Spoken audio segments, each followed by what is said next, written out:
ओम नारायण नारायण नारायण नारायण। सब मित्रों को राम राम। सबका स्वागत है दोस्तों। कैसे हैं आप सब दोस्तों। 90 के दशक के जितने भी बच्चे हैं आज वो अपनी युवावस्था में होंगे। उनमें से कईयों का विवाह हो चुका होगा और उनके भी बच्चे 2 से 5 वर्ष के कम से कम अभी होंगे। उन सब के लिए दूरदर्शन पर आने वाली मुकेश खन्ना जी की शक्तिमान ये टीवी सीरियल हृदय के बहुत बहुत ज़्यादा निकट है, करीब है। वो हमारी एक प्रकार से इमोशंस का, भावनाओं का एक अभिन्न अंग है। शक्तिमान ये कैरेक्टर एक पूरी की पूरी जनरेशन को शक्तिमान ने बहुत कुछ सिखाया है, बहुत अच्छे अच्छे संस्कार दिए हैं। और ऐसे पात्र के साथ में खिलवाड़ हो ये कोई भी एक्सेप्ट नहीं करेगा। अगर ऐसे कैरेक्टर के साथ में उसकी मूल भावना के साथ में अगर खिलवाड़ होता है तो भाई वो बहुत लोगों को आहत करेगा, अंदर पीड़ा देगा। अब शक्तिमान पर फिल्म सीरीज़ आने वाली है। ये जब अभी करीब 2 से ढाई वर्ष पहले जब अनाउंस किया गया था तब हम सभी बहुत बहुत ज़्यादा प्रसन्न थे। मैंने उस समय इस पर एक वीडियो भी बनाया था और मुकेश खन्ना जी के हाथ में ही पूरा कंट्रोल होगा इस फिल्म सीरीज़ का भी, ये जानने के बाद में तो और भी ज़्यादा मैं आश्वस्त था इस प्रोजेक्ट को लेकर के। पर अभी पिछले कुछ समय में जो कुछ भी इसको लेकर के रिपोर्ट्स आई है, उन्होंने भाई मेरा तो कम से कम अब विश्वास नहीं रहा है। मतलब अब तो मैंने बस हाथ जोड़ लिए हैं इस प्रोजेक्ट को। जो कुछ भी जिस प्रकार की रिपोर्ट्स आई है ना, मेरा तो मन उठ गया है अब इस प्रोजेक्ट पर से। भले ही किसी को लगे कि यार इतना पहले से नकारात्मक सोचने की क्या आवश्यकता है, पर जो कुछ भी मैं देख रहा हूँ ना भाई, अब तो कुछ सकारात्मक विचार आने का प्रश्न ही नहीं उठता, बिल्कुल भी नहीं, दूर दूर तक भी नहीं। हालांकि ये जो प्रोजेक्ट है इसमें इतना पोटेंशियल है, इतना कुछ ये कर सकता है ना, शायद इसके मेकर्स को अभी इसकी कल्पना नहीं है। इस कारण से ऐसे बड़े ही वाहियात उटपटांग से ऐसे वे शायद निर्णय ले रहे हैं। पर उन्हें समझना चाहिए कि शक्तिमान कैरेक्टर क्या है, कितने लोगों की भावनाएं इसके साथ में जुड़ी हुई है। सही अगर न्याय वे इस प्रोजेक्ट को देंगे तो वो क्या क्या कर सकता है ये प्रोजेक्ट। पर शायद इसके मेकर्स वो बातें समझ ही नहीं रहे कि मूल भावना को बिल्कुल वैसा ही रखना कितना ज़्यादा आवश्यक है। अब ये मैं क्यों कह रहा हूँ वो मैं आपको आगे बताऊंगा ही, विस्तार से हम चर्चा करने वाले हैं। वीडियो को आप अंत तक अवश्य देखना और इसे लाइक और शेयर ज़रूर करना, क्योंकि ये जो बातें हम यहाँ पर करने वाले हैं वो आगे तक पहुँचना, अधिक से अधिक लोगों तक पहुँचना, इसके मेकर्स तक पहुँचना बहुत ज़्यादा आवश्यक है। अब इसमें कितना पोटेंशियल, बात हम इसी से समझ सकते हैं कि देखिए, जैसे देखिए जंगल बुक, उसकी लाइव एक्शन फिल्म आई थी। बहुत सारे पेरेंट्स, मैंने तो 2-3 बार थिएटर में उसे देखा था लाइव एक्शन रीमेक को। बहुत सारे माता पिता अपने बच्चों को लेकर के थिएटर में वो फिल्म दिखाने के लिए लेकर के गए थे कि यार बचपन में हम ये कार्टून देखते थे तो हमारे बच्चों को हमें इन कैरेक्टर से मिलवाना है, मोगली से मिलवाना है। तो वो एक जुड़ाव होता है बराबर ना, बचपन के देखे हुए जो कैरेक्टर्स होते हैं, कहानियाँ होती है, तो माता पिता अपने भी बच्चों को दिखाना चाहते हैं। तो शक्तिमान भी बिल्कुल वैसा ही पात्र है। अब मुझे इसको लेकर के चिंता क्यों हो रही है? अभी देखिए पिछले हफ्ते जो कुछ इसको लेकर के रिपोर्ट सामने आई उसके अनुसार रणवीर सिंह को लेकर के मतलब मुख्य भूमिका में लेने का विचार चल रहा है, या लगभग फाइनल भी हो गया है, ऐसा रिपोर्ट्स के माध्यम से तो पता चल रहा है। और डायरेक्टर के रूप में किसे लिया है? मिन्नल मुरली के जो डायरेक्टर है बेजिल जोसेफ, उनको इसके डायरेक्टर के रूप में लिया है। रणवीर सिंह वाली न्यूज़ तो चलो फिर भी मैं उसको इग्नोर कर देता, चलो वो एक्टर है, अगर कहानी सही हो, कहानी की मूल भावना के साथ में खिलवाड़ नहीं हो और डायरेक्टर एक्टर से सही एक्टिंग करवा ले तो चलो यार, एक्टर कोई भी हो चलो भूल जाएंगे हम, कोई बात नहीं, एक्टर किसी को भी आप ले लो, मूल भावना के साथ में, कहानी के साथ में, उसके साथ में खिलवाड़ नहीं होना चाहिए, ये बात मायने रखती है। परंतु अभी यहाँ पर जब मैंने सुना कि मिन्नल मुरली के डायरेक्टर को लेकर के ये फिल्म बनाई जा रही है, तब तो भाई बस अब तो मैंने हाथ जोड़ लिए हैं और आज के बाद इस प्रोजेक्ट के प्रति मेरे मन में तो कभी भी कोई सकारात्मक विचार कभी भी नहीं आएगा, 1% भी नहीं आएगा। अब मैं ऐसा क्यों कह रहा हूँ? क्योंकि देखिए मिन्नल मुरली जैसी फिल्म जो बहुत बहुत ज़्यादा डीपली प्रॉब्लमेटिक और डेंजरस है, इतनी ज़्यादा डेंजरस है कि वो फिल्म जो भी देखेगा या आने वाली जितनी भी जनरेशन्स में जो भी वो फिल्म देखेगा ना, उसके प्रति अपने ही देश, अपनी ही सभ्यता, अपना ही गौरवशाली इतिहास, उसके प्रति इतनी हीन भावना भर देगी वो फिल्म, इतनी नकारात्मकता, निगेटिविटी, नैराश्य, एक प्रकार से हेट अपनी ही सभ्यता के प्रति वो फिल्म भर देगी ना, कि दोबारा से कभी भी वो अपने देश की सभ्यता, इतिहास पर वो गर्व नहीं कर पाएगा। इतनी ज़्यादा डीपली प्रॉब्लमेटिक और डेंजरस मिन्नल मुरली ये फिल्म है। अब थोड़ा सा मैं ऐसा क्यों कह रहा हूँ वो तो मैं बताऊंगा ही। ये जो रिपोर्ट है वो मैं पढ़कर बताता हूँ। टाइम्स ऑफ इंडिया का ये आर्टिकल है, Ranveer Singh Shaktimaan to not be a trilogy. ये ट्रायलॉजी नहीं होगी, ऐसा रिपोर्ट्स के माध्यम से पता चल रहा है। ये रिपोर्ट है, rumours of Ranveer Singh starring a trilogy based on Shaktimaan have been debunked. मतलब ये ट्रायलॉजी होगी, इस न्यूज़ को खारिज किया गया है। Directed by Basil Joseph, known for Minal Murli, the film will focus on emotional depth over action. The project is currently one film, with future installments contingent on its box office performance. The three-part news is not true. In its report, it has suggested that director Basil has been working on the project for more than a year, and he has been wanting to do something completely different with Ranveer as compared to what he did with Milan Murli. The report also suggested that the director, who is also doubling up as one of the writers, has cracked the script, which is more of an emotional one than action. The report also mentioned that instead of being a trilogy, Shaktiman is just one film that at this moment, and the future depends on how the film fares at the box office. मतलब अभी केवल एक film को लेकर ही वे आगे बढ़ रहे हैं। अगर वो सक्सेसफुल होती है बॉक्स ऑफिस पर, तब वे इसे ट्रायलॉजी बनाएंगे, इसकी सीरीज वो बनाएंगे। मतलब पहली बात तो इसके मेकर्स खुद ही अपने प्रोजेक्ट को लेकर कॉन्फिडेंट नहीं है, आश्वस्त नहीं है। अगर उन्हें अपनी कहानी पर विश्वास होता तो वैसा सोचते नहीं कि भाई देखेंगे सीरीज़ बनानी है या नहीं। अभी हाल ही के समय में हमने बहुत सारे ऐसे फिल्म मेकर्स देखे जिन्होंने अपने पहले पार्ट के पहले से ही बता दिया है, पहला पार्ट रिलीज़ होने से पहले, कि भाई हम ये यूनिवर्स बना रहे हैं, बराबर ना। और एक यूनिवर्स बनाने के उद्देश्य से ही वे अपनी कहानी लिख रहे हैं। तो वहाँ पर डायरेक्टर का जो एक विश्वास होता है ना अपने प्रोजेक्ट पर, अपनी कहानी पर, अपने कैरेक्टर्स पर, कि यार ये मैं दर्शकों को पसंद आएगी, मुझे अपने कहानी पर, कैरेक्टर पर विश्वास है, इतनी इमोशनल डेप्थ है इसमें। पर यहाँ पर तो फिल्म मेकर्स जो है वो खुद ही अपने प्रोजेक्ट को लेकर आश्वस्त नहीं लग रहे हैं। चलो ये भी एक अलग बात हो गई। मेरे मन में सबसे ज़्यादा डर है कि मिन्नल मुरली जैसी फिल्म को जिन्होंने डायरेक्ट किया है, क्या वे शक्तिमान इस पात्र को न्याय दे पाएंगे। अब मैं ऐसा क्यों कह रहा हूँ, मिन्नल मुरली को मैंने डीपली प्रॉब्लमेटिक और डेंजरस क्यों कहा। उसका ओपनिंग सीन ही आप याद करिए मिन्नल मुरली का। वहाँ पर जो मुख्य पात्र है फिल्म का, मेन सुपर हीरो, उसकी बैक स्टोरी उन्होंने क्या दिखाई है, याद करिए अच्छे से ओपनिंग सीन मिन्नल मुरली फिल्म का। अगर नहीं याद आ रहा हो तो नेटफ्लिक्स पर जाकर ओपन करके देख लीजिए उसका ओपनिंग सीन, वो कितना ज़्यादा डीपली प्रॉब्लमेटिक और डेंजरस है। क्या है वहाँ पर, एक स्टेज प्ले उन्होंने दिखाया है। गांव का मेला है जहाँ पर एक स्टेज प्ले चल रहा है। उस स्टेज प्ले का नाम है द सेंट ऑफ पल्लीकुन्नू, और हिंदी में डबिंग में उन्होंने उस स्टेज प्ले का नाम दिया है मजलूमों का मसीहा। मजलूमों का मसीहा।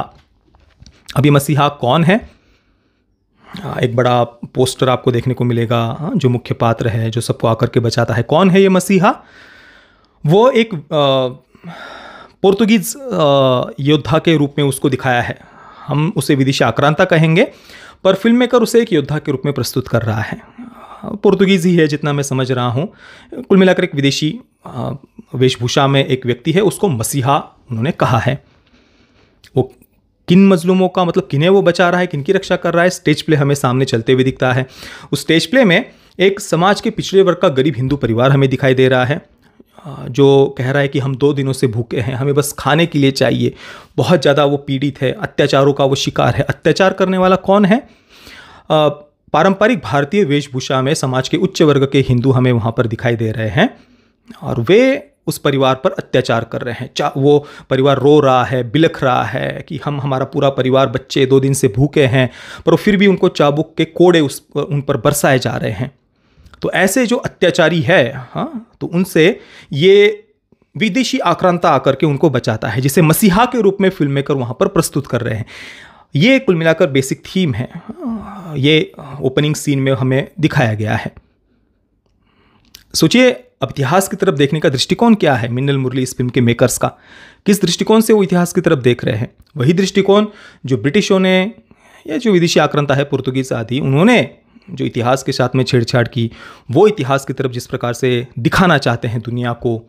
और ब्रिटिशों के बाद में वामपंथियों ने जो झूठा इतिहास सामने हमारे प्रस्तुत किया, उस दृष्टिकोण से वो इतिहास की तरफ देख रहे हैं। ब्रिटिश भी दुनिया को यही बताते थे कि भाई ये जो सभ्यता है, ये जो हिंदू संस्कृति, यहाँ पर जो सभ्यता है, ये तो बड़ी साफ सफेद वाली सभ्यता थी, संस्कृति थी। यहाँ पर तो भाई समाज के उच्च वर्ग के जो हिंदू है वो तो अन्याय अत्याचार करते थे, अनसिविलाइज्ड लोग थे, साफ सुथरे वाली सभ्यता थी, हमने उनको सिविलाइज्ड किया जा करके। और उनका तो मुख्य उद्देश्य ही सनातन वैदिक हिंदू संस्कृति का कल्चरल जेनोसाइड करना था। इसके लिए उन्होंने मिशनरीज को, एवंजलिस्ट को खूब ढेर सारा बढ़ावा भी दिया है।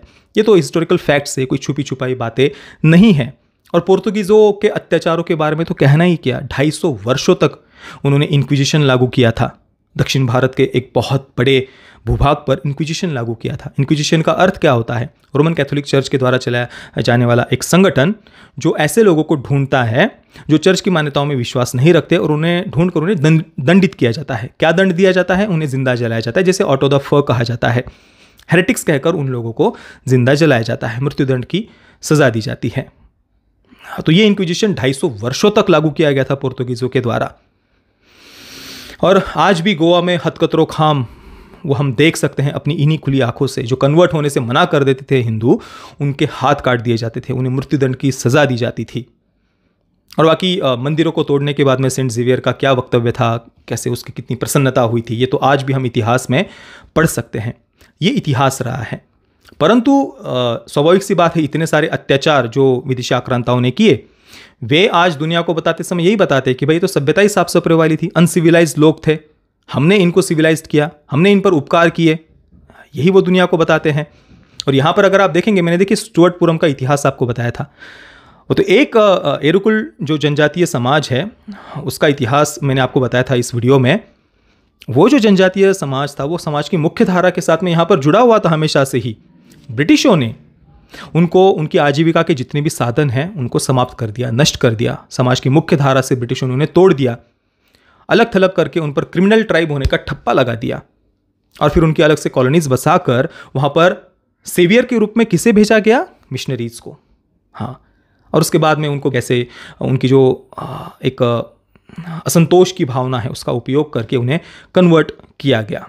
और ये भारत भर में ब्रिटिशों ने अलग अलग जगहों पर किया। अलग अलग जो जनजातीय समाज है उनको, उन पर क्रिमिनल ट्राइब का ठप्पा ब्रिटिशों के द्वारा लगा दिया जाता था। हमारे भगवान बिरसा मुंडा जी आजीवन ऐसे मिशनरीज के विरुद्ध लड़ते रहे जो कन्वर्ट करते थे। भगवान बिरसा मुंडा जी को भी बचपन में कन्वर्ट किया गया था, बाद में उन्होंने घर वापसी की थी वैष्णव संप्रदाय में। ये पूरा इतिहास हमें पढ़ने को मिलता है। पर इन सब बातों को जस्टिफाई किया जाता है झूठा इतिहास सामने रखकर। ब्रिटिशों ने भी इतिहास के साथ इसी प्रकार से तोड़मोड़ की। बाद में वामपंथियों ने उसी इतिहास को आगे बढ़ाया पाठ्यपुस्तकों के माध्यम से, कला और साहित्य के क्षेत्र के माध्यम से, कि भाई हमारी जो भारतीय संस्कृति है, सभ्यता है, वो बहुत घटिया थी, पिछड़ी हुई थी, रिग्रेसिव थी, यहाँ पर तो जातिवाद के अलावा कुछ था ही नहीं। और वो सेवियर बनकर आए थे। कौन? विदेशी आक्रांता यहाँ पर सेवियर बनकर आए। ये वामपंथियों का दृष्टिकोण है, और ये दृष्टिकोण उन्हें ब्रिटिशों ने ही दिया, उन्हीं विदेशी आक्रांताओं ने दिया। और दुख की बात यह है कि आज भी कुछ लोग इतिहास को उसी दृष्टिकोण से देखते हैं, उन्हीं विदेशी आक्रांताओं के द्वारा तोड़े मरोड़े गए इतिहास के दृष्टिकोण से आज भी कुछ लोग इतिहास को देखते हैं। और मिन्नल मुरली का वो जो ओपनिंग सीन था, आप देखिए वो किस प्रकार से किसे सेवियर के रूप में प्रस्तुत किया है, किसे मसीहा के रूप में प्रस्तुत किया है, किसे अत्याचारी दिखाया, किस प्रकार से एक प्रकार से जात पात में बांटने का प्रयास किया गया है। इतिहास की तरफ देखने का दृष्टिकोण क्या है, ये मेरा कम से कम, मैंने तो ऐसे एनालाइज किया उस सीन को। शायद हो सकता है कि आप कुछ अलग प्रकार से एनालाइज करें। हो सकता है कि मिन्नल मुरली के मेकर्स को आप बिल्कुल महान संत माने, बिल्कुल मान सकते हैं आप उनकी पूजा करिए, उनके चरण धोकर पानी पीजिए, मुझे कोई समस्या नहीं है। मैंने वो जो देखकर मुझे जो सच में मैं जितनी चिंता मुझे हुई, जितनी पीड़ा मुझे उसने दी, वो मैं केवल आपको बता रहा हूँ। आज मैं वो मिन्नल मुरली का ओपनिंग सीन याद करता हूँ तो मुझे डर लगता है कि इतिहास को किस प्रकार से उसके माध्यम से प्रस्तुत किया है। जिन लोगों ने उसे देखा होगा उनके मन में अपने ही देश, अपनी ही सभ्यता, इतिहास के प्रति क्या दृष्टिकोण गया होगा, और ऐसा दृश्य दिखाने के पीछे का उद्देश्य क्या होगा। और ये कोई मेन सबप्लॉट था, जो मुख्य पात्र है उसकी बैक स्टोरी का मुख्य हिस्सा था, वो भाग, वो पार्ट, मेन कैरेक्टर की बैक स्टोरी है वो। अब इस प्रकार का दृष्टिकोण इतिहास के प्रति जिसका हो, क्या वो शक्तिमान कैरेक्टर को न्याय दे सकता है? ये आप स्वयं सोचिए। मेरे मन में तो संदेह है। आपको क्या लगता है? शक्तिमान कैरेक्टर जिसकी मूल भावना ही, उसे शक्तियाँ ही कुंडलिनी योग से प्राप्त हुई है, कुंडलिनी योग से 7 चक्रों को वो जागृत करता है, हमारे भारत के महान संत ऋषि, उनके चरणों में बैठकर वो ज्ञान प्राप्त करता है कुंडलिनी योग का, 7 चक्रों को वो जागृत करता है, पंच महाभूतों को अपने नियंत्रण में लेता है वो कैरेक्टर, और उसके बाद में उसे शक्तियाँ प्राप्त होती है। ये शक्तिमान पात्र की मूल भावना है, बराबर ना।